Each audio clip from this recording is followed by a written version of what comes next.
So when I think about planning, preparation, and assessment, I think this has definitely been probably the most glaring weakness in my practice. Um, Before I came to UTEP, the extent of my planning was, when I took over a biology class and planned for that, but really I just used the textbook. I did a little bit of planning. There was a little bit of um, hands-on activity, definitely a lot of differentiated instruction. Um, but most of it was really guided by the textbook. In addition, there was my African American Studies class that I taught. Um, Really, I just laid out kind of a general direction that I wanted the class to go in. I wasn't really sure of my shortcomings in regards to planning um, until UTEP, frankly. Um, it's not like I came in thinking that I was really that good at it. It's just that I think I came in not really valuing um, planning as something that was really that important, to be frank. Um, I thought it was a good idea, but also I was used to being an implementer. So, someone who simply just did what he was told. I didn't necessarily have to come up with anything. Yes, we used UBD, so I was really grateful. I'm really grateful that Rebecca introduced me to it early. Um, so I was familiar with it, but I really didn't get a good chance to, put it into practice or really understand what it meant to build an interdisciplinary unit.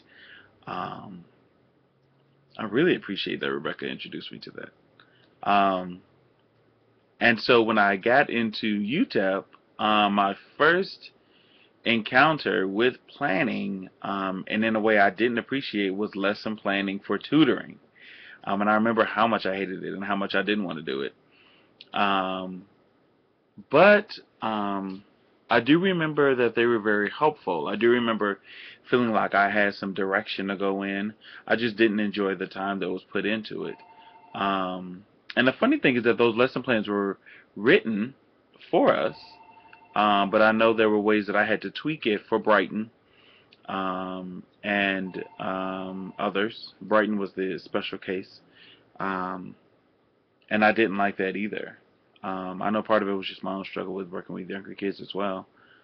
Um, but I do remember that I didn't like that. But also I think about, um, everything is funny. Everything has been laid out for me. And that was something I really struggled with, frankly. That was something I didn't like. I didn't like that all I was doing was coming in and implementing practice, implementing a curriculum that has already been written. Um, the problem with it was that I didn't feel like I was being creative. I didn't feel like I was being edified as a person, as a professional, as a teacher, as a man. I didn't feel like I was being made any better by reading a script that someone else wrote for me.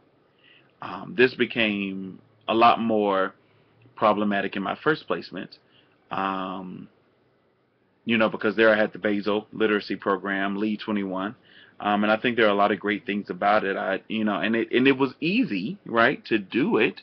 What didn't become easy was what to do when it didn't work, right? I would typically get very frustrated, and I would spend a lot of time lamenting over the fact that the kids weren't getting it.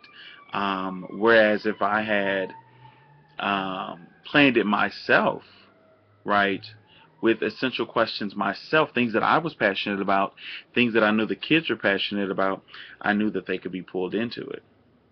Um, the second placement was a lot more planning. We still had everyday math.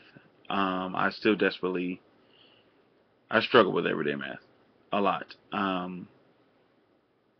But, a lot of the planning was different in my second placement. We did novel studies.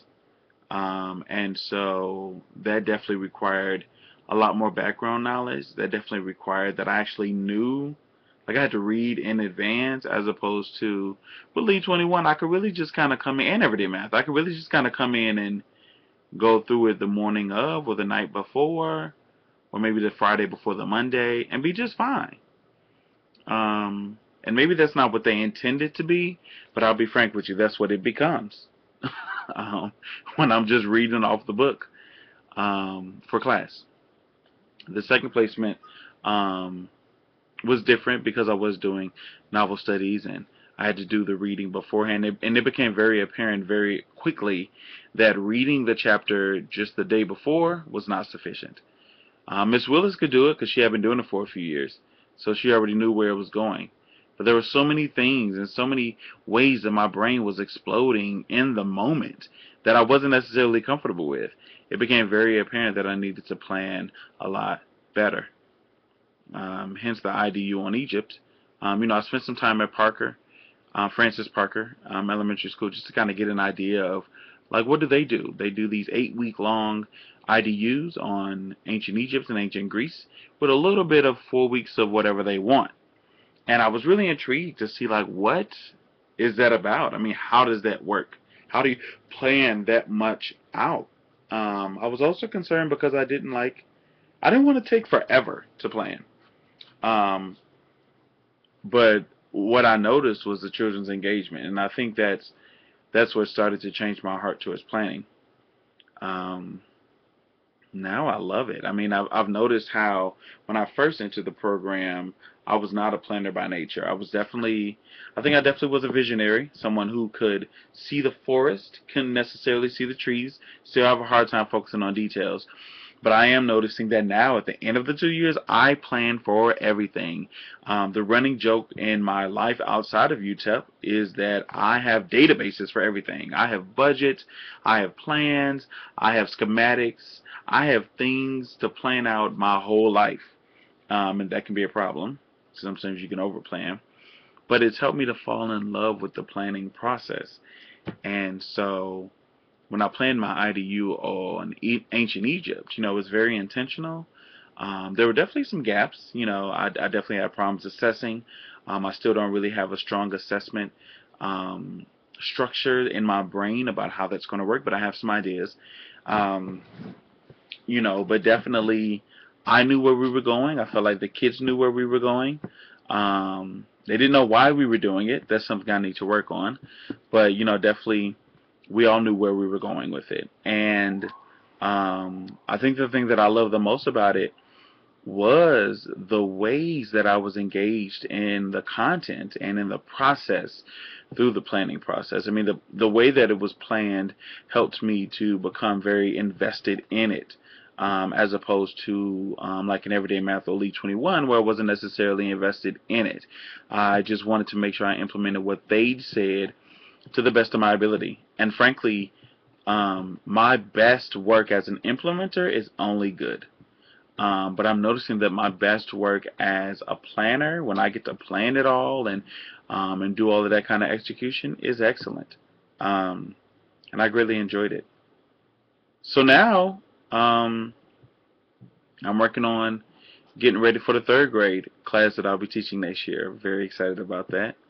Um, and the ways in which that has changed, right? My orientation towards planning has changed. I love planning now, almost obsessively, which could be a problem. um, but I definitely will attach some um, examples of what my planning looks like over the year, and also where it is going now. And I'm very excited. Being introduced to the IDU and into inquiry in a very formulaic way. I kind of understood it before, but I didn't understand it as what it is. And so, now I'm planning a full unit on the Great Lakes area on Chicago for my third graders, and I am extremely excited by it. Also, I'm still kind of implementing, right? I'm doing Fontes and Pinnell, and I'm going to stick to the workshop model with very high fidelity, especially my first year, because the risks that I want to take is in social studies, not in reading, to be frank. Um, but implementing Fountas and Pinnell is not, um, it feels different. I think um, what's happened is that I do feel comfortable being an implementer, but knowing that the class will still be driven by the content and by the inquiry units, which will be housed, it will be couched in the social studies realm if I had to divide up the class time. But the fact of the matter is, I already have a vision for where the class is going. I'm already constructing essential questions. I'm already coming up with assessment activities. I'm already thinking about ways that they will compile their portfolios.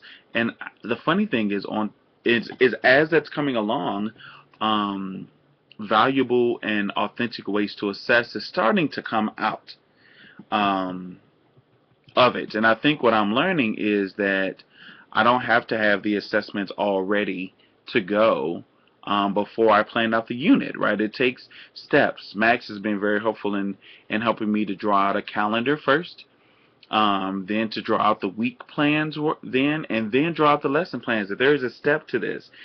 There's a, I mean, not a step, but a logic to this, and that I don't have to have all the lesson plans done right away, but that there is a process.